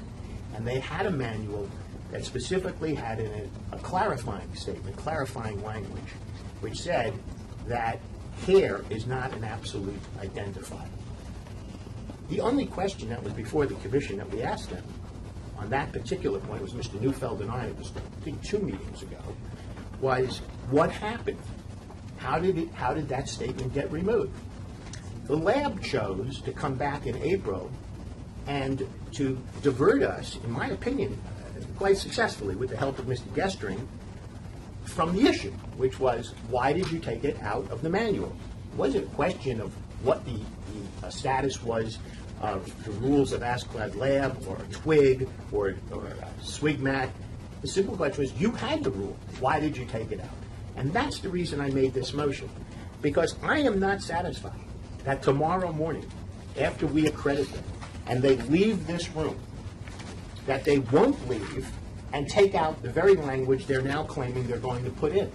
We don't know how that happened. We don't know who made the decision, the circumstances of when the decision was made. We don't have any root cause analysis of why they did that. And we saw this morning an example of what the problem is with this lab. Just as I asked them the last time around why it was with paint and glass that they took 1.4.2.20 of the ASCLD Lab rules and regulations with respect to how you communicate, they took that question, they disregarded the discussion portion that follows that, and they opted in each case and tried to convince this commission that the word could, standing alone, was enough to communicate to a court, a district attorney, and defense attorney that there was an association. And it was a positive association. Now, they didn't say could and could not. For them, it was sufficient to say could. We didn't dream up this idea of clarifying language. And as I pointed out in my letter, in the attempt to divert us from that issue, which we still don't have the answer to, you forgot to look at the ASCLD Lab ethics rules. And I've quoted those rules. those rules make it clear. You're supposed to clearly communicate, and particularly where you have an established laboratory procedure. You had one. You had one. It was in the manual, but you took it out. Here's what it says. Number 18, clear communications under the Askeladd Lab ethics rules. Quote, wording should not be such that inferences may be drawn which are not valid or that slant the opinion to a particular direction. This is one of those rare moments in my life where I agree with something that Askeladd Lab wrote. They got it right. That's what you're doing. And what's astounding to me, and the other reason I made this motion, is you refuse to budge from an attitude that says we're going to do it our way. And Mr. Jenna, you couldn't have said it any better. And I'm going to end my remarks with this. You couldn't have said it any better. If this commission mandates it, we'll do it. If Twig, New York State, says do it, we'll do it. But it hasn't. If SWIGMAT has a rule and it's optional, we're following that. If Askeladd Lab has ethics opinions and rules and we don't follow them exactly, that's okay. In other words, pretty much what I see and why there were 25 cars. You appealed 2 of them and they were taken back. Just because you appealed them to Askeladd Lab doesn't mean we don't get to consider them. But from my point of view, it's not the number of the cars, it's the substance of the cars. We haven't even discussed, despite Mr. Gestring's statement, that there was extensive discussion. There wasn't extensive discussion. All we had was Mr. Neufeld and myself 2 meetings ago asking you questions about hair. You had no answer for us and said you'd come back. You did come back. You came back with a lengthy explanation, which took place after 4 o'clock, and it was cut off because we had a huge agenda, and so the discussion was curtailed. I don't blame anybody for that. That's the way it goes. I don't care if you go before the DNA subcommittee 1,000 times. The DNA subcommittee and its binding recommendations on DNA labs does not bind this organization. In fact, let me remind the chair and you, Mr. Jenna, it's called the DNA subcommittee. It's a subcommittee of this commission. So the fact that they say your DNA lab is spectacular doesn't tell us that all the other portions of your lab are good. You are operating under principles, procedures, and concepts that have led to wrongful convictions, flawed forensics. And I don't think you see the blind spot. I don't question your integrity. I don't question your honesty. But I do question your bias. And I think that's what I was most upset about. Not only was it seen in the cars, but in your performance before us, where you refuse to bend because this commission has an interest in doing what's right for the labs and for the people and for the criminal justice system. Now, here's the good news, Mr. Jenna. My motion's going to be defeated in a few minutes. I'm pretty clear about that. And we're going to lose, and you're going to be accredited. But as sure as I'm sitting here today, we're going to have a major mishap in your lab. It's coming. All the dots are there. These are 25 dots that are telling us we are headed towards disaster. And what I'm asking you as commissioners to do is to take a step back and say, let's see what else is going on here. That's all I'm asking. I don't want to see another Nassau County. This isn't quite as bad as Nassau County, but it's getting up there. That's the reason I made the motion. Thank you. What case were you referring to with the wrongful conviction? Pardon? Which case were you referring to where their work led to the wrongful conviction? The Innocence Project on its website. No, just a real simple. Yeah, the Innocence Project on its website has broken down the 303 plus or minus wrongful convictions, of which I think 60 plus were from flawed forensics, some of them hair, and that's what I was referring to. No, but in terms of Suffolk County. Now, I'm not referring, I don't know if there are wrongful convictions in Suffolk. We don't know. I took your remarks to No, say no, we don't know. Commissioner, he's making accusations of We what- don't, excuse me, sir. Mr. Jenna? Excuse me. We don't know the answer to that question. It's precisely because we may be headed in that direction that I want you to take the initiative in this instance and step back and not give them automatic accreditation. I took your remarks to be accusing them of having done work That's lab in particular, and I thought your remarks were pretty clear, and I thought they were unfounded in that regard. But if I misunderstood what you said, I apologize. Maybe I was inarticulate. No, I think what he's saying, just Now, to- I understand what he's clarified now, but I Yeah. also, I think I'm pretty good with words, and I think I understood pretty clearly what he said initially.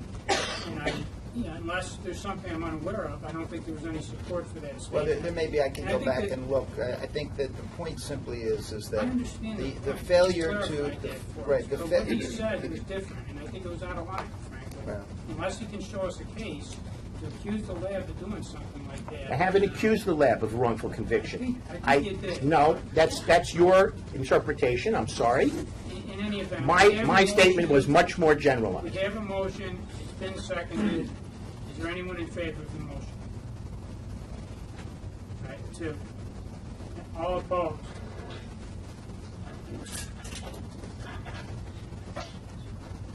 8.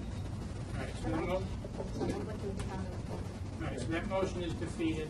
Do we have any additional motions or any comments? I just have a comment. I think a lot of what Marvin said was fairly incendiary towards this lab. I mean, to say that they've presented these corrective actions and this is what they're going to do, and you think that tomorrow they're going to go back and change it, I mean, there's no basis for that. The basis, This is what Dr. they're doing. Corrado. They're sitting there telling you, these are the changes we are going to make. Dr. That they've Corrado, agreed they've to already and done they're that. doing. That you're talking about that they left something out of their reports that was in their manual to do. Right. Right, but that's not saying they purposely, I mean, okay, it happened just as it did in the NYPD We don't know, lab, and no one. Dr. Corrado, you don't know and I don't know What I'm why that saying- happened. Well, you're right, we don't know why it happened, and maybe I have not seen the root cause, maybe they have, maybe they haven't, but the point is, they fixed it, they realize it, they're now making the changes to make sure it doesn't happen again. If they can identify the root cause, you put something in place to make sure, I can tell you, that's not gonna happen again in that lab. I mean, I think it's pretty clear, everybody that's heard this knows that's not gonna happen again in that lab. We All right, hope so so. for you to go back and say, they're gonna go back and change their policy to say they're not gonna do it, you can't, that's accusing them of being, you said you're not saying that he's not, whatever your word was, you're not saying he's not trustful or whatever. That's exactly what you said. No, Dr. Was that you Corrado. don't trust him, No, he's not no, gonna no, go don't back put and words change into it. my mouth Well, and that's how I interpret for heard me. it. That's how I heard it. Well, you and Mike Green hear certain things and you interpret them your way. I understand that. But I'm going by the record. The record's clear. We have a car that says it. They had something in there, they took it out, they put reports into the court system that didn't have the secondary clarifying language. We don't know why they did it. They haven't told us why they've done it, despite coming back here 3 times. And for you to say, therefore, they fixed it, and they will leave here tomorrow and not change it or change it, I don't think you can say that with any certitude any more than I can. All right, I think we've beaten this to death. Do we have a motion? Move to credit the Suffolk County Laboratory. Second. All in favor?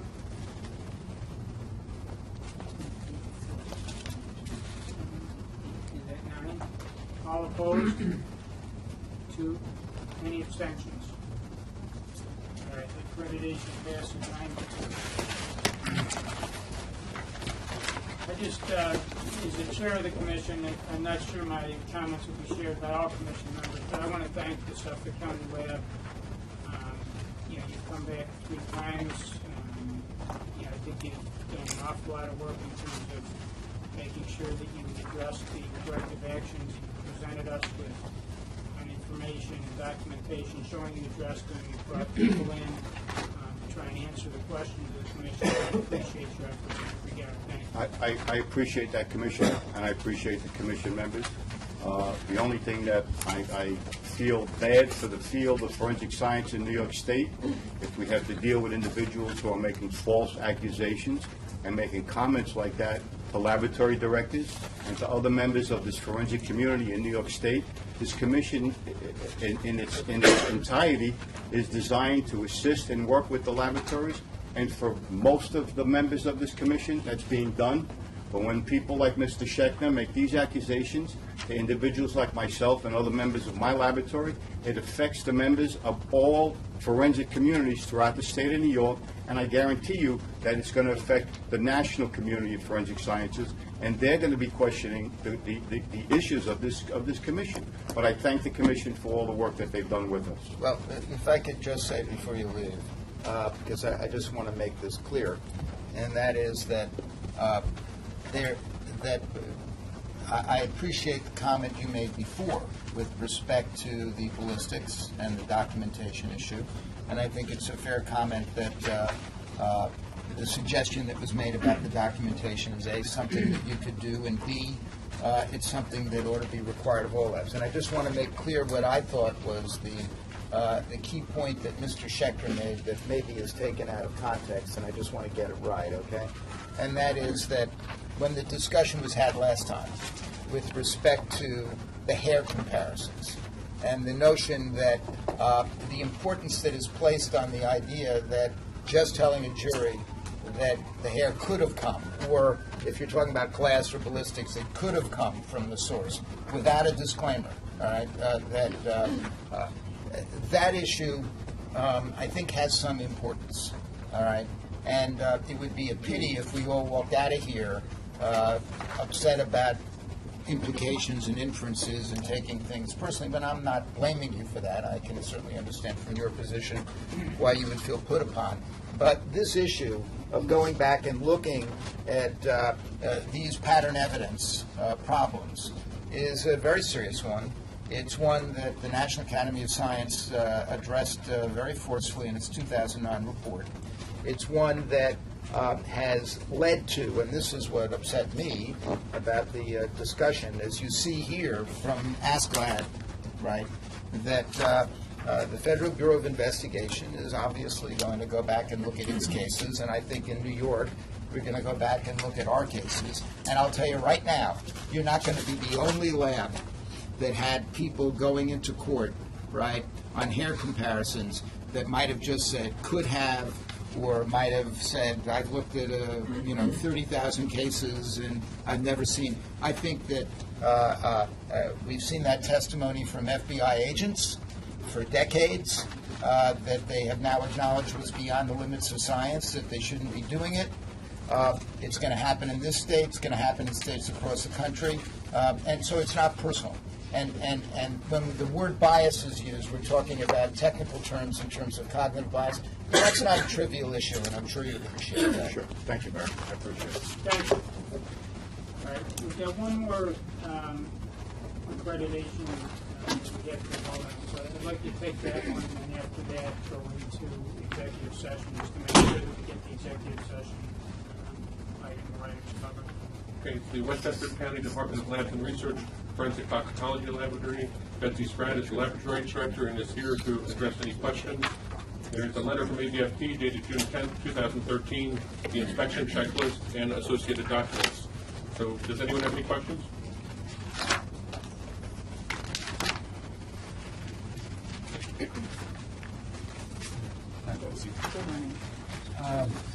First of all, I want to thank you for your response to the ABFT, where I don't believe it was actually requested.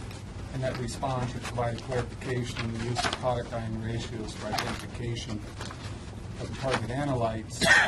I just want to acknowledge that in this letter that's being prepared to ABFT, I'll also be asking for clarification of a statement that even though product ion ratios are not being used as part of identification criteria, why ABFT isn't requiring that. Part of it, Dr. Jenny, has to do with the programming itself. No, I understand your situation. Okay. In fact, by quantifying using a qualifier ion, you are, in a roundabout way, verifying that ion ratio is within that 20%. My point, again, is to ABFT. It seems by their comments that, in fact, with their understanding of a laboratory not using ion ratios, that's acceptable to ABFT. Because they're on record as saying that you're not using ion ratios for identification and not requiring a change in that SOP or corrective action. You are doing the appropriate procedure. I'm just asking ABFT for clarification of its position on compound identification.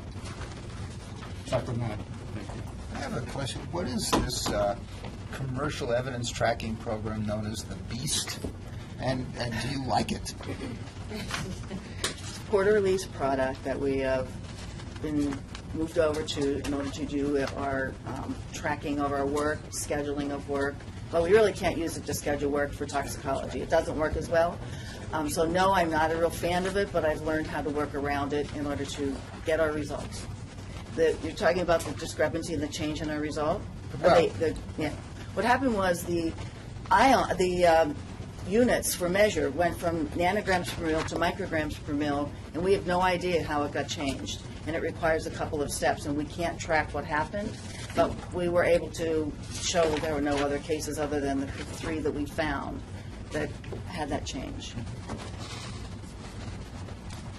I think most of the labs in New York State use the BEAST. The BEAST. That's just what we call it, is the BEAST. That's their acronym. Okay, I didn't know that. That's an acronym? Yeah, it's an acronym for. Evidence Right. and statistical tracking. Yeah, I don't know. Any other questions or comments? If not, do we have a motion? I'd like to make a motion to award New York State accreditation in forensic toxicology to the Westchester County Department of Labs and Research Forensic Toxicology Laboratory for a period to expire June 30th, 2015. Second. All in favor? Anyone opposed? And any abstentions? That passes. I think that takes care of the laboratories that require accreditation votes.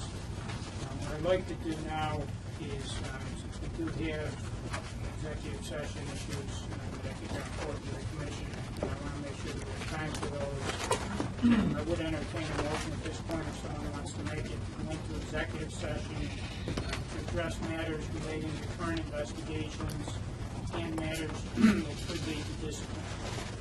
Can I just, before we do that, can I just incorporate by reference for purposes of this record the memo that I sent over that I had sent to the DNA subcommittee on familial searching, so I had thought it was going to go to all the commission members, but I want that made part of the record. And also, as noted in that memo, I think perhaps the best thing to do would be put into the record the email I sent as to why I wanted this on the agenda, as well as the memo itself that we sent to the DNA subcommittee. And this is a very, very serious issue. In my view, we have to seriously consider, probably at our next, we have to make a meeting available. We do not do familial searching. That is not the policy. We are going to find when we review the data that we're not using enough markers to accomplish the goal that investigative agencies want if they're going to do familial searching. If we're going to do familial searching, then it should be under judicial supervision with appropriate safeguards. And I just want to note, in the case of we now have a United States Supreme Court decision saying that that DNA samples can be taken at arrest.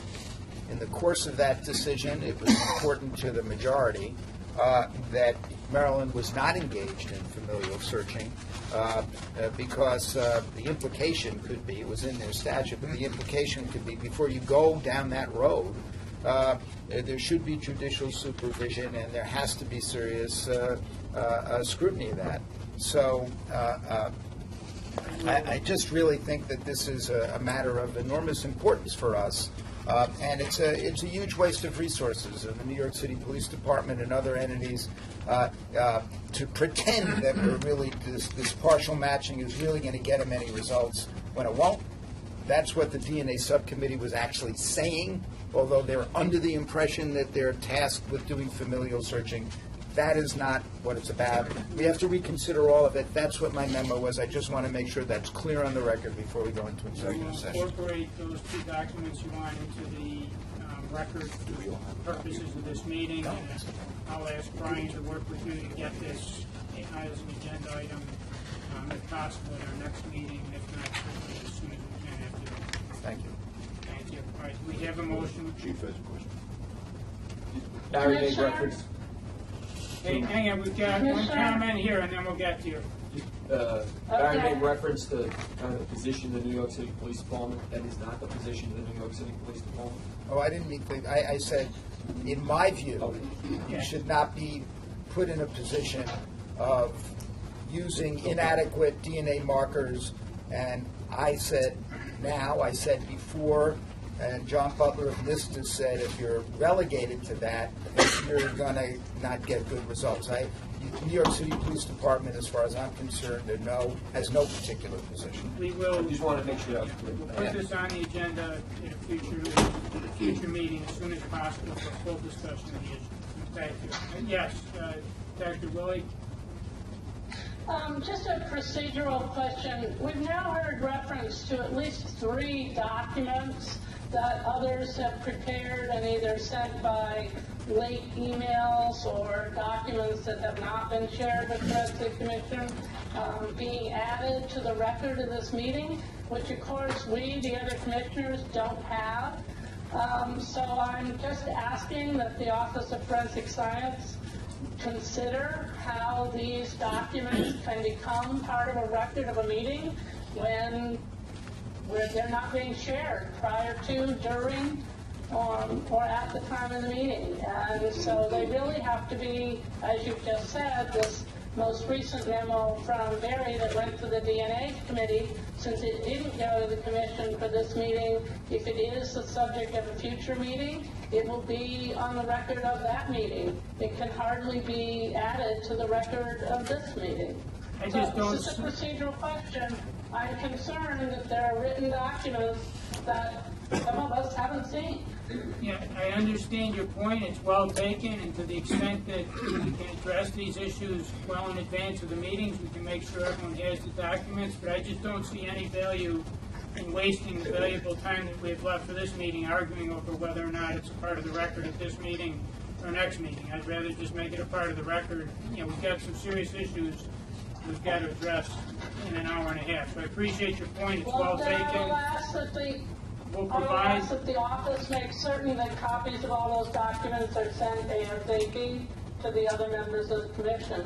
We will certainly do that. I don't want them to come out with the minutes. I want them soon. We will make sure you get copies, and again, to the extent people can raise these issues with us well in advance, the office can make sure that people get copies in advance.